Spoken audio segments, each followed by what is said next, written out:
Ang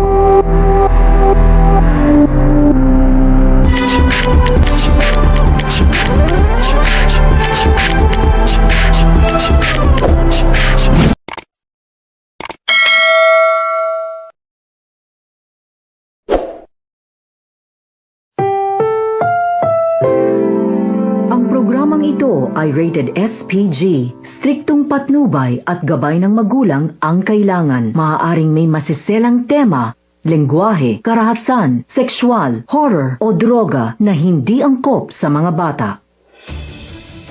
Kumusta mga kaseryanatics? Welcome back muli sa ating channel. Halina't samahan niyo ko at ating himayin ang mga matitinding tensyon ngayon na naganap sa House of Lies. Nagsimula ang eksena sa ospital kung saan makikita ang paghihinagpis ni Evelyn para sa anak niyang si Jobert na pinipilit pa rin magising dahil sa tinamong pagkahulog. Malaking katanungan naman kay Marge kung bakit napagdaanan niya nga lahat ng pagsubok na mabibigat na tila kahit siya ay nawawala na nga rin ng kumpiyansa at bibigay na dahil sa bigat nga na dinadala sa araw-araw. Tila lumalakas naman ang loob ni Marge dahil sa mga binibitawang salita ng kanyang nanay Evelyn na mas lalong nagpatibay ng kanyang kalooban. Sa kabilang banda, tila nataranta silang dalawa dahil sa reaksyon na paggalaw ni Jobert na nagpapahiwatig na nasa ligtas na nga siya ng kalagayan. Habang si Thea, sinisisi pa rin ni Edward dahil sa ginawa nitong pang-aapi laban kay Marge. Patuloy ang pagpapaalala naman ni Edward kay Thea sa paggawa nga nito ng kalokohan at silang dalawa nga ni Ashley ang sumasalo ng mga ginagawa nitong kabalastugan sa loob ng pamamahay. Makailang minuto pa, dumating na nga ang mensahe kay Edward, hudyat ng magandang balita sa kanilang dalawa ni Ashley dahil sa pagkakagising nga ni Jobert. Sa tagpong ito, bakas naman sa mukha ni Thea ang takot dahil sa nalaman niya nito na balita at tila hindi makagalaw sa kanyang kinauupuan. Samantala, pinaalala naman ni Doktor ang mga bawal na gagawin ni Jobert sa mga una nga nitong araw ng pagpapagaling at isa na nga dito ang pagkakabigla. Ikinatakot naman ng mag-inang Evelyn at Marge ang nangyari sa pagkakabahala nga ni Jobert dahil sa narinig nga nitong ingay sa kanyang paligid na pinakalma naman agad ng dalawa. Ngunit sa hindi inaasahan na pagkakataon ay detalyado nga na sinabi ni Jobert ang pagkakabitaw niya sa kamay ng kanyang ate na walang iba kundi si Thea at dito na nga nangamba sina Marge at Evelyn sa pangyayari. Dito na rin nagimbal ang mag-ina matapos malinaw na dinetalye ni Jobert ang simula ng malagim niya na sinapit sa mga kamay ni Thea.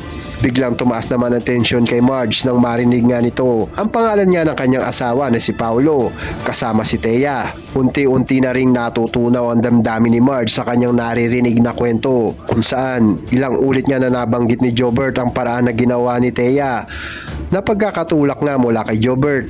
Dito, kinabahan na sina Evelyn at Marge sa kung ano nga pwedeng gawin ni Thea mula sa kanilang pamilya. Samantala, pakunwari naman si Thea na pinuri nga si Ashley dahil sa plano nga nitong pagbisita na gagawin kay Jobert.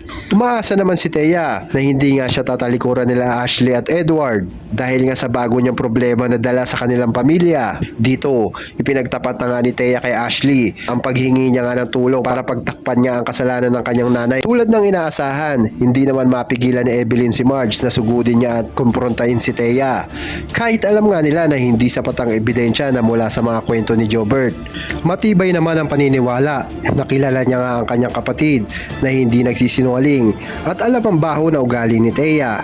At sa hindi inaasahan na pangyayari ay maaabutan na nga ni Marge na kausap si Regina sa kanilang pamamahay ay dito na nga bumuhos ang galit ni Marge na agad hinila nga ang braso ni Thea na pilit pinapaamin sa nagawa nito kay Jobert.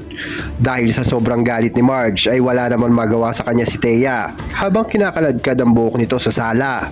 Agad naman na magitan ang mga katulong para awatin ang dalawa, ngunit pinigilan niya ito ni Regina at pinabayaan na bigyan niya ng leksyon si Thea sa kanyang harapan. Subalit sa pagdating nila Edward at Ashley ay agad ding humupa ang tensyon dahil sa pag-awat sa kanilang kapatid. Dito na nga itinanggi ang lahat ni Thea at inamin na inosente siya sa pagkakalaglag ni Jobert. Tila nakahanap naman ng kakampi si Thea matapos ipagtanggol nga siya ng kanyang anak na si Ashley. Subalit hindi naman tanggap ni Marge ang ginawang pagsisinungaling ni Ashley at ipinangako nga ni Marge na hahanap nga siya ng matibay na ebidensya laban kay Thea. Samantala, nababahala naman si Greg sa kanilang sitwasyon dahil sa patuloy na kapalpakan niya nila Paulo at Thea at unti-unti na rin naglalabasan ang kanilang lihim dahil sa ginagawa nga ni Marge sa kanilang pamilya. Binalaan naman ni Greg si Paulo patungkol sa kanilang yaman na mapupunta nga sa wala. Ang kanilang pinagpaguran sa oras na nga mabisto sila ni Marge at ang sikretong kanilang pinakaiingatan. Pagdating sa bahay ni Paulo, agad kinompronta nga siya ni Marge patungkol sa nalalaman nitong pakikipagsabwatan kay Thea upang patahimikin ang kapatid niyang si Jobert. Matapos ang pagsisinungaling ni Paulo ay tila natauhan siya sa sinabi ni Marge at tila mas lalo pang kinakabahan sa panibago pang lihim na madidiscover sa kanya ni Marge kung saan nagbabadya ang pagtatapos ng kanilang relasyon maging sa kanilang anak. At abangan natin ang mga susunod na tensyon sa House of Lies. Tuluyan na kaya idemanda ni Marge si Thea? Tutulungan kaya ni Paulo si Thea para salbahin ang kanilang relasyon? At tuluyan na rin bang lalambot ang puso ni Ashley at Edward? Lahat ng yan ay pakatutukan sa tumitindi pang tensyon sa House of Lies. Pero kung gusto mo pa laging updated sa mga teleserye, ay huwag mo naman kalimutan na subscribe, like and share ang ating channel.